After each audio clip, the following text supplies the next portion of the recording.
Hello, today is Wednesday, March 11th. Welcome to episode 568 of Fault Lines, the National Security Institute's podcast that gets you quickly up to speed 3 times a week on the national security and foreign policy debates shaking up America. I'm NSI Senior Fellow Morgan Vina. I'm joined today by Advisory Board member Lester Munson and Senior Fellow Jessica Jones.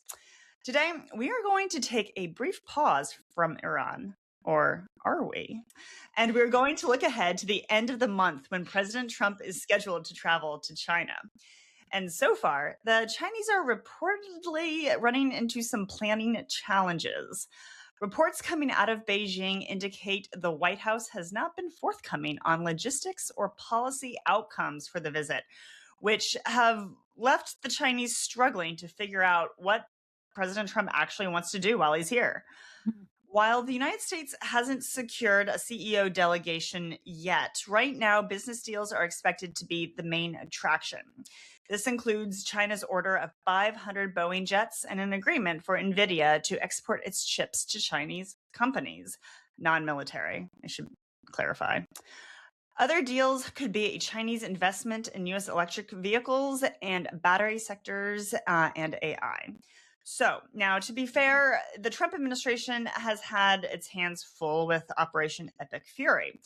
But this does lead one to wonder if this is going to be a missed opportunity for the Trump administration to engage our top adversary and achieve meaningful national security outcomes for the United States. Jones, we're going to start with you. We talked about U.S. military action in Venezuela and now Iran, and this clearly really puts China in a bind, particularly given its reliance on crude oil. How do you think this is going to manifest itself in the Trump visit? I'm actually not sure. I mean, first of all, there's a long time between now and the end of March, right? We've got 2 weeks. The Trump administration can be, Les is laughing. There's a lot that can happen. Really, who knew where we were 2 weeks ago? Cuba. Add more to the plate. So I think it's hard. I think that might be, between the Trump administration and the Chinese trying to figure out what they're talking about. There's still a lot of uncertainty about what the world may even look like in 2 weeks and what they may need to cover. And so honestly, right now, China's kind of dropped from the headlines. Once in a while we'll hear about chip sales. We might hear about TikTok. Actually, I don't even know what's going on with TikTok. But the plate is pretty full between Venezuela, potentially Cuba, Iran, and we still have conflict, obviously, in Ukraine. There's a lot going on. And so China has kind of just played the quiet global power for right now when it comes to the US, like public and what we're talking about. So I wonder if really the Trump administration goes and is just not going for a major just like disruption, right? And actually is just regular, and I put that in air quotes, regular diplomatic wins, right? Like the Boeing deal, chips. Let's talk about continued access to rare earths. Let's talk about, U.S. purchases of U.S. ag or Chinese purchases of U.S. ag, right? Like keep it actually like concrete wins, but nothing major. And if that counts as enough of a win for the Trump administration, right? And on the Chinese side, I think they're also looking hopefully for some stability. They don't want an unpredictable headline. They might not be sure what they're getting. And, right now they, probably just want to hammer out some wins with the Trump administration, obviously an economic deal. And we haven't heard much about Taiwan, how that might be a bit that both sides need to discuss. So maybe it's just me and the tiredness of what's going on in the world, but I would like a quiet summit. I don't know if that's what we're going to get. Les is shaking his head. He wants major disruption, I can tell. But with the plate already full for the Trump administration, I think quiet sounds nice. So, Les, what do you think President Trump should be accomplishing in China? What should be on the agenda?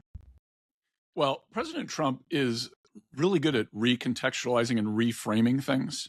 And I think he's got an opportunity here to reframe the U.S.-China relationship. The U.S. just is taking steps with the Iran war to really benefit the Chinese economy. If you have longer-term peace in the Middle East and a more stable supply of energy, a better supply of energy for China, which is a huge consumer, that's good for Beijing. China owes us, right? We are this effort in the Middle East right now, in the long run, is fantastic for China, and Trump should go collect. I think China owes him. He should say that. He should make that case and demand fealty from Beijing. Why not? We are helping them particularly on the economy, enormously. And hopefully they're rethinking some of their very bad national security strategy decisions of the last few years. So I think we have a fault line here. Les feels Wants that major. so Les feels the CCP should be paying Trump for protection in the Strait of Hormuz. Got it. Yeah. Why not? No, for my part, I feel that if nothing comes of this visit, it's going to be a missed opportunity here, because it's so often that you have two major world leaders like Trump and Xi that actually are able to get in the same room and really sort of hash out some major deals. And especially at such a pivotal time in global politics, this seems like a really good opportunity to actually flex in many ways, for Trump to flex in Beijing. With that said, a lot of planning goes into these visits. This visit has been on the books for a long time, and the fact that we don't even have major policy outcomes hammered out yet, or what those are going to look like, is particularly problematic. To the extent that we have, high level diplomats and cabinet officials shuttling back and forth between Beijing and Washington, haven't really seen that happen. So I do feel that this is going to be a major missed opportunity if we don't see any major developments coming out of this. Yes, we could see Trump, demand protection money for Beijing through the straits. Less that I will keep out an ear for that for sure. Vina, we should point out for our listeners and viewers that there is a visit in Paris in the next week or so with Treasury Secretary Bessent, the trade rep Jameson Greer, and their Chinese counterparts to kind of set the table for this for the summit much later in the month. Plenty of time to work stuff out. 500 Boeing planes, is that a lot? NVIDIA chips, are those important? There's big stuff on the table here, and I truly hope this administration is pushing hard against Beijing. In the grand scheme of things, they really owe the United States quite a bit. Mm-hmm. All right, we'll leave it there. That's a wrap. Thanks as always to Kelly Crowley, Claude Jennings, and the NSI staff for their help in producing today's episode. Join us on Friday, March 13th, for another episode of Fault Lines, the National Security Institute's podcast that gets you smart, fast on the national security and foreign policy debates shaking up America. We are on YouTube, so check out our channel for a video of today's episode.